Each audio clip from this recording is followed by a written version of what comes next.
This is lecture preparation for the 30th Sunday in Ordinary Time, October 25th, 2015. So today we have our first reading is from the book of Jeremiah, and I am on page 275 in the worker study guide. Jeremiah is making a promise to the future restoration of God's people. They are in a pretty bad way, and he is promising them great things and restoration of the people, even beyond their own imagining. And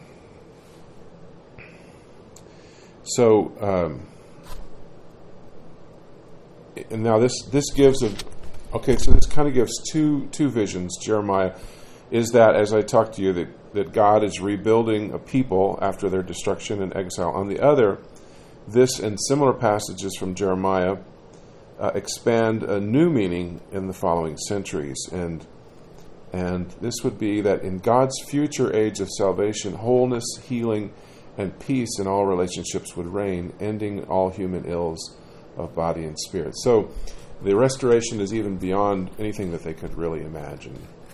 To some of the notes over to the left, it points out that there are three commands, imperatives: shout, exult, proclaim. And we need to speak them joyfully, not as a commander. There should be a lot of joy. There are some words when we speak of the blind and the lame, etc. We need to speak with some tenderness in our voice. And then when it shifts, I will lead them to brooks of water. That is God speaking. Use a tone of authority. For I am the father to Israel. The word there, you can pronounce it one of two ways. One would be Ephraim, or Ephraim. I think Ephraim is probably easier and perhaps more familiar, but you could choose either one. A reading from the book of the prophet Jeremiah. Thus says the Lord: shout with joy for Jacob. Exult at the head of the nations. Proclaim your praise and say, the Lord has delivered his people, the remnant of Israel. Behold, I will bring them back from the land of the north. I will gather them from the ends of the world, with the blind and the lame in their midst, the mothers and those with child. They shall return as an immense throng. They departed in tears, but I will console them and guide them. I will lead them to brooks of water on a level road, so that none shall stumble. For I am a father to Israel. Ephraim is my firstborn. The word of the Lord. Turn the page now, and I'm on page 276. And I want you to look at the upper left corner. It says, to keep in mind. This is something I would like all of you to work on this week. Let's just say, just to work on it. I may bring it up again, but this one and then one that matches it across the page. One is the opening and one is the closing. The opening: establish eye contact and announce from memory a reading from. Then take a pause, 3 full beats before starting the reading. The correct pronunciation is a reading instead of a reading. And I'm not really sure whoever started saying a reading from, but never. I wouldn't speak that way. I really don't want to hear it anymore. I hear it every once in a while. I don't want to hear a reading. And if I hear it, I will bring it to your attention. I'd really like you to stop it. Again, I'm going to go over this again. You are at the ambo. You establish eye contact, and then you announce from memory a reading from, for example, the letter to the Hebrews. You don't have to read that. You can have that memorized, and it's important that to establish yourself in that role, that you do it that way. So you get eye contact, you proclaim or you announce what's coming up, a reading from, etc. The next line is very important. Then take a pause. 3 full beats. It's difficult when you're up there, but do it. please.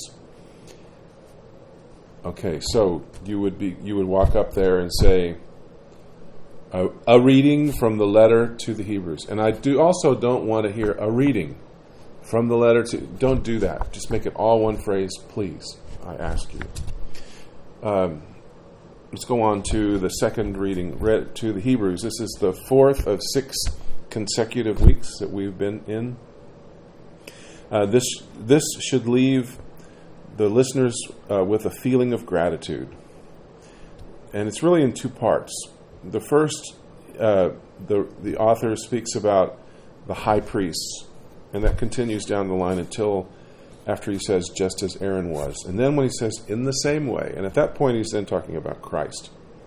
Christ accepted his role.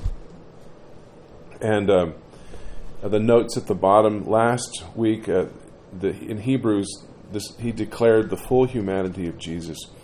Today, in this reading, the author again insists that Christ intimately experienced the struggle and weakness shared by all human beings, but also attests that the totally human Jesus is Son of God as well, high priest, the perfect mediator. Okay. A reading from the letter to the Hebrews.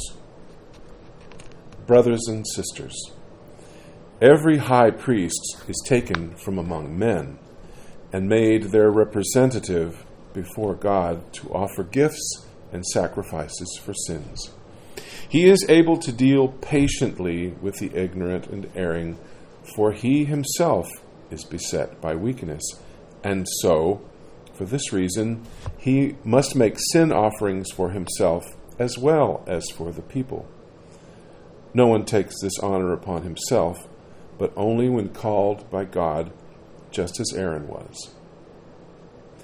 In the same way, it was not Christ who glorified himself in becoming high priest, but rather the one who said to him, "You are my son, this day I have begotten you." Just as he says in another place, "You are a priest forever, according to the order of Melchizedek." The word of the Lord. Okay, so again, I want you to look at the to keep in mind over to the right. This is the closing, very similar to the opening.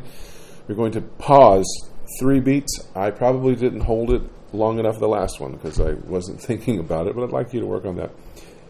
So when you finish, that you would pause, and then you would say, "The word of the Lord." And then you want to say that while you maintain eye contact with the people, and then maintain that contact until they have finished speaking. Okay, so don't just say your word and turn and the word of the Lord, and then turn around and start getting ready for the next thing. Just wait till after they have done that their part. It pulls it all together. It's very important. So there, in our parish, there is a little bit of discrepancy on what is proper to say, "word of the Lord" or "the word of the Lord," and I have chosen just to not make a firm decision on that. However you seem to be most comfortable with it, my personal opinion is actually in the lectionary it says "the word of the Lord." I would prefer that. If you, for various reasons, may be doing it the other way, that's okay. Just keep it up, and it'll be fine. However you want to do that. So we have the reading of the Gospel today, and this is the healing of Bartimaeus. And there's a large crowd there, obviously, because he has to cry out to be heard. They know who he is. He's the guy who stands on the corner asking for money, and they know who he is. But Jesus points out that his faith is what was important, whereas the apostles were still trying to figure things out in last week's gospel. But this man already has it figured out. And then at the end it says follows Jesus as a true disciple on the way. And those words, on the way, is the earliest term to use to describe the followers of Jesus. So it was a significant word that he uses. And you can read some more in the notes below. You can see how this particular reading serves as a transition between Jesus' teaching, and then right after this, he's going to Jerusalem for the Passion, for his crucifixion. And so this is an important reading, and you can also read about framing in there too. A reading from the Holy Gospel according to Mark.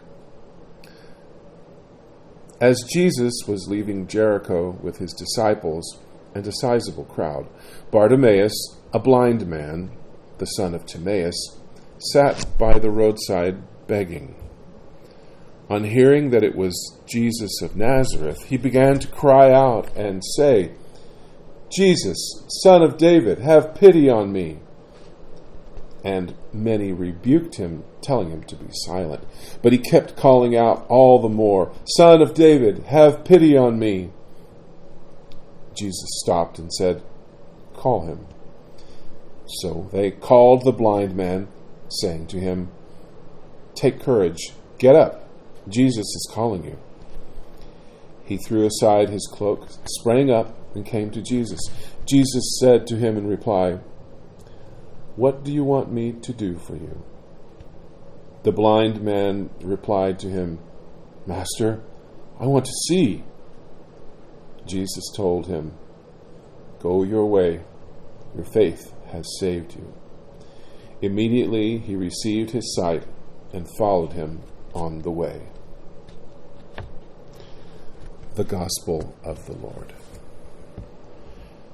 Thank you again for taking the time to prepare for this. I really would like for all of you to work on your opening and closing, and to make sure you practice these things out loud. Very important. It's very easy to slip into the thinking